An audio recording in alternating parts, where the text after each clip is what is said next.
A winning start back for you with the team. How do you sum up your night's work? No, obviously very happy to win. Obviously on my first game back. I think Gareth said it before that we're really onto clean sheets at the moment, and we got another clean sheet here tonight. The pitch at times was very difficult, but we got what we wanted, 3 points and job done. And I'm very happy to be back in the fold. And happy, I imagine, with your assist at a crucial time for the team.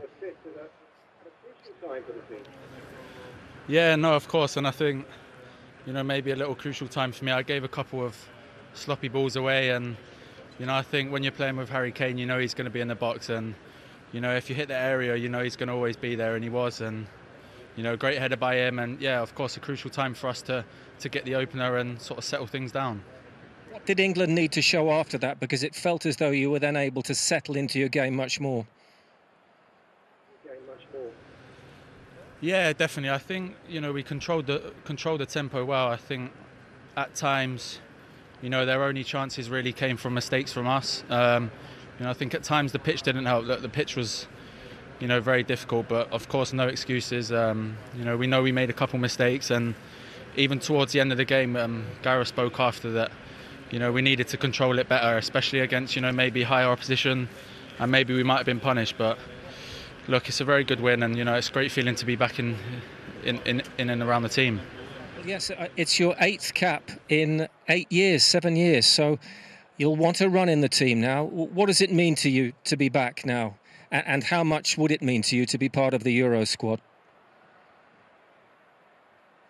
Oh no, massively. The last sort of 2 years I've been watching the games, and really sort of regretting not being able to take my sort of chance when I had them. And like I said, I'm just so happy to be back, and even if I'm not playing, I'm just around the squad. It's still brilliant, and of course I'd love to be in the Euro squad. I think every single English player would want to, and there's very high competition. Chile played the other night, was outstanding, and he's a really, really good player. So competition is great, and I'll just keep pushing myself. Gareth, where do you place that night's work? Well, what pleased me, difficult pitch to move the ball on, so we adapted well to that. I think we controlled the game, and after about 25 minutes we just changed the shape of the midfield a little bit, and we looked a lot more dangerous. They were a different formation to the one they've played their last 25 matches, so I thought we adapted well to that. We were comfortable for most of the second half. I just thought at the end of the game we had opportunities to make it 3 and should have killed the game off.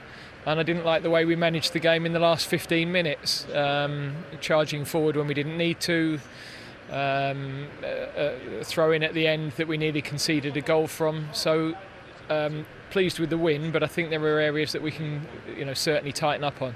Mason Mount, another goal. Phil Foden, close to a goal. How did they impress you? Only the second time they've started for you. Yeah, very good. I think both of them, you can see in those games where there's very little space, the way they manipulate the ball through those tight areas, their vision, they're both a goal threat. But they work so hard as well for the team. Both of them really pressed well. When we lost the ball tonight again, we pressed really well, and they started that press. So I thought our front four were a threat, and the longer the game went on, the more we looked likely to extend the lead. Is this formation and this starting lineup an indication of what you'll do on Wednesday against Poland? Well, we'll have to see how everybody's come through today. Obviously, we'll have a look at Poland and see what their game was like today. We've seen their last one. So, but I was very pleased with the performances. We know that we've got some depth to come back in if we need freshening up. So we'll just see how everybody reports in the morning. Only the winners qualify automatically. So Wednesday's game against Poland at Wembley, absolutely key, no question about that. Do you file that under efficient, professional job well done? Yeah, exactly. Comfortable evening. I think once they got the second goal, the players no doubt switched off and they would have been focusing, on the Poland game. took their foot off the gas. They probably could have been a bit more ruthless, I suppose, in the 2 games they've had over the last few days. But job done, move on, no injuries, and a much tougher game coming up. And once you get the second goal, you think about Poland, don't you? You think about staying out of trouble, both in terms of cards and injuries, and think about Wednesday night. Yeah, hopefully they come away from this unscathed in terms of injuries. And, yeah, now they've got the second goal, focus on Poland, because it's going to be a different opposition, a more dangerous one. So, you know, I think there will be a few key things that Gareth will take from this game in terms of how he operates maybe the midfield. But, yeah, it's going to be different animal on Wednesday.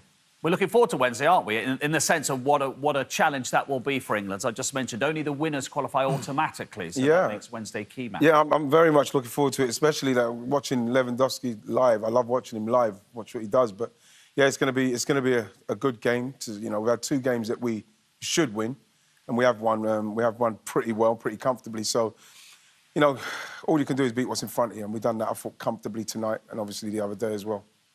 Harry Kane back amongst the goals. Here's the England captain with Gabriel Clark. Harry, well done on the win. How do you sum up the performance? Yeah, I thought it was a really good performance, to be honest. Never easy coming away from home against a tough side. And yeah, maybe a little bit slow to start. We kind of changed our formation halfway through the first half, and I think that definitely helped. We got more runners in the box, more attacking play, and then obviously getting a goal before half-time was great. And then, yeah, I thought we controlled the second half well. They didn't create too many chances, so overall a good night. You hadn't scored, as you'll know, for 6 England games. Is that something you'd been hard on yourself about or not?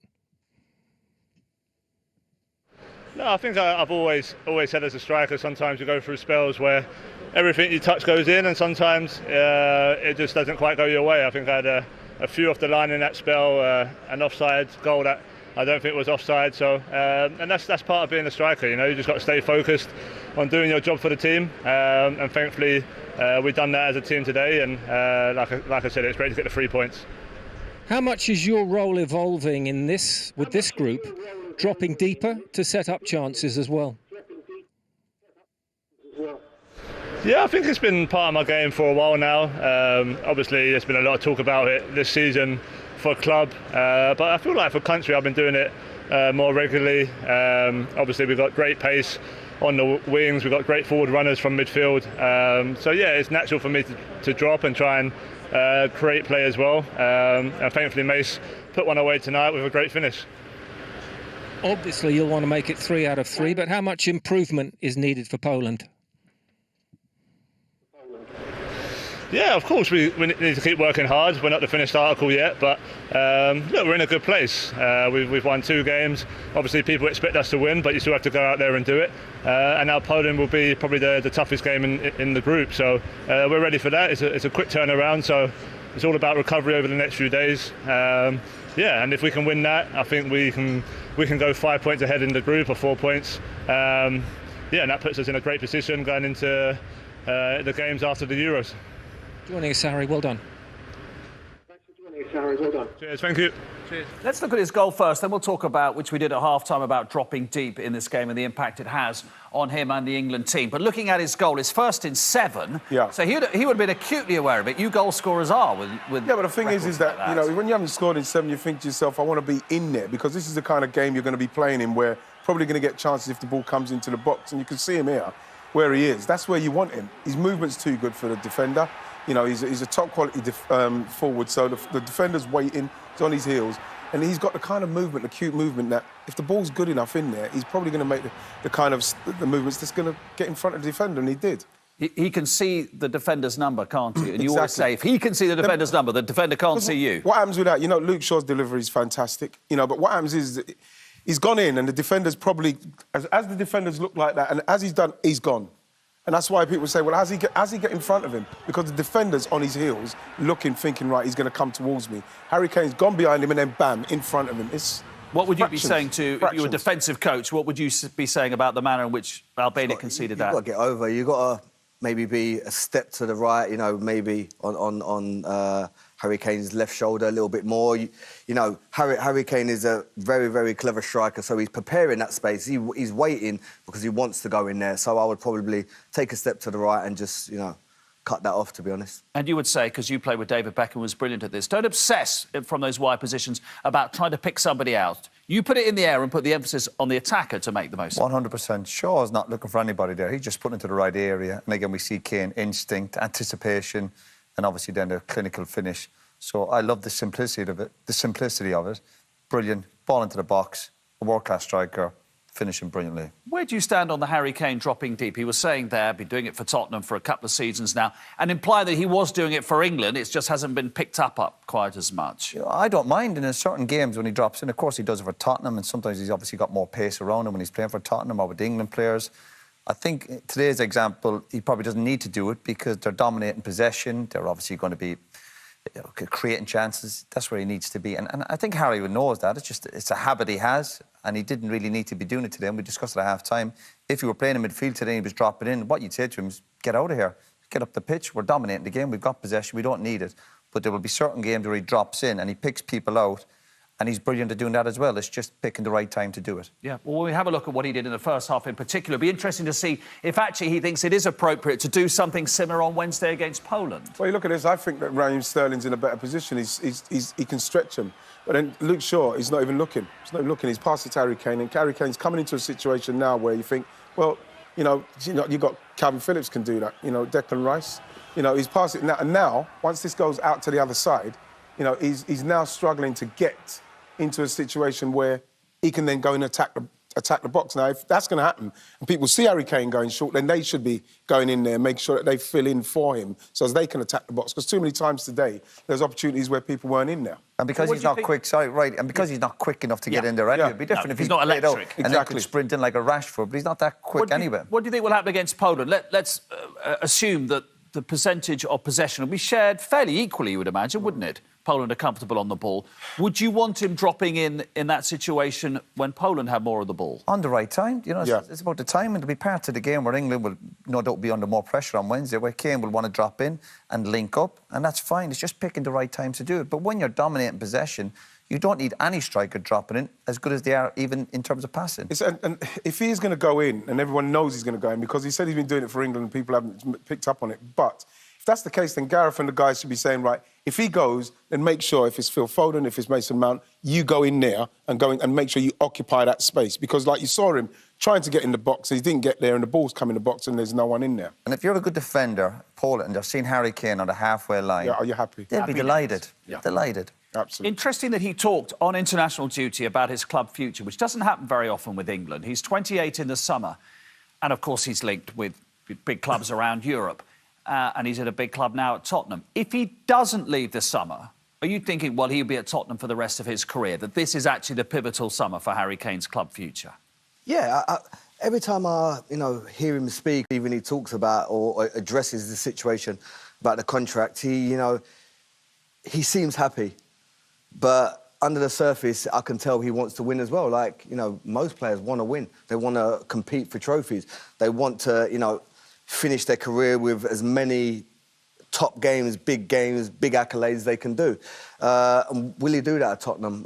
I don't think so. So it's going to be interesting for him, whether he stays or goes, but it's going to be a very, very big decision for him. Because he's clearly got a massive emotional attachment to Tottenham for obvious reasons. This is a huge decision for him. Yeah, it is, but he's also a professional. And again, if you're a top player, you want to win the big trophies. A big few months coming up for Tottenham. They've got the League Cup final. Can they get in the top four? Huge question marks. Would that influence him? He's obviously under contract. Tottenham will have a lot to say about it. But if you're in his shoes, it comes the summer, I think the guy has to move on to really win the big prize. He's not going to do it at Tottenham. But you say that, but like in 2018, before the World Cup, he didn't even give himself time that he could maybe win a golden boot and then have even more leverage to negotiate a contract, whether you're going to sign or whether you're going to stay. He signed a 6-year deal. It's still 2024. For him to be talking about his contract now, if I'm Spurs, I'm a little bit upset simply because he was happy to sign it there, 2018, for 6 years. So now he's saying that. It's kind of like throwing things up in the air. And I feel that, it's a little bit for me. You know what I mean? I'm not keen. But because you sign a contract doesn't mean to say you're going to stay there, right? Yeah, but that still gives the club then a bit of power to say, OK, you want to move, you've got 4 years left. At least then Tottenham can say, well, we get 150 million from him. And everyone wins. That can happen. Yeah, but then the thing about it is that if Harry Kane is now, talking about that, wanting to make, what's going to happen with his future, then you don't sign for 6 years. You're going into a World Cup. You're going into a World Cup. if you can win the Golden Boot, which he did, you've got even more bargaining power. You can say, well, I don't really want to sign, I want to see how I go. But he signed for 6 years, it's till 2024. If I'm a Tottenham fan, I'll be quite disappointed to hear that. But totally understand what the guys are saying about wanting to win things. But then you think about that before you sign for 6 years. But right, he wouldn't be the first player to sign a contract and then want to move a year or two later. That happens.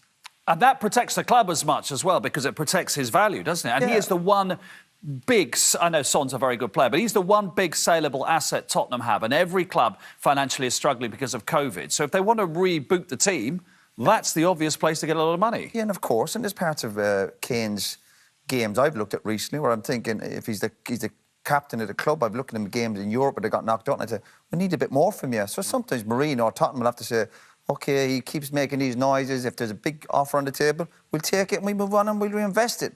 That's the game. That's what the game's about. I think we're never privy to the conversation that maybe Harry Kane had with Levy. You know, he could have said before he signed a contract, look, I'm going to invest, I'm going to bring better players to this team. So Harry's thought, yeah, good opportunity for me to stay at the club that I love. I've been here for however many years, but now I'm going to build, I'm going to win something at Tottenham because you're going to add, and they don't. So... Well, it's a story that's going to bubble on for as we know. You know football. It's going to bubble on for a bit. Let's talk about somebody who's very committed to their club, Mason Mount. And also the way that I asked Ian at the beginning who his starters might be for a first Euros game, I think you'd have to say he's a starter, isn't he? Whatever formation England play, Mason Mount looks like a starter.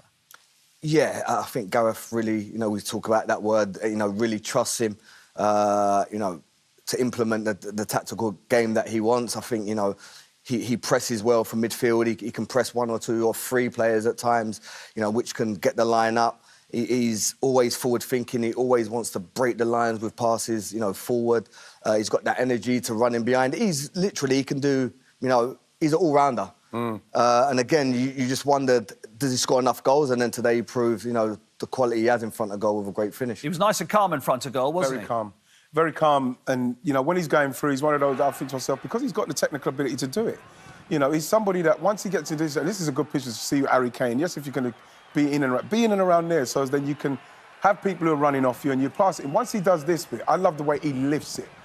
He lifts that over the keeper. Some people just slot that in simply because they feel that, OK, the goalie's he's lifted. And when you look at the keeper afterwards, the keeper's absolutely devastated because he doesn't realise. And he's anticipated the keeper's going to go down, so he's given Absolutely. So you look at him there, he's gone down. But, like, what's good about Mason Mount's finish is that he himself has said, you know, I'm going to lift it in. Should always lift it higher. The goalkeepers want to go down. They're just trying to play that chicken with you. You just got to stay as long as you can, just lift it over. I love that goal.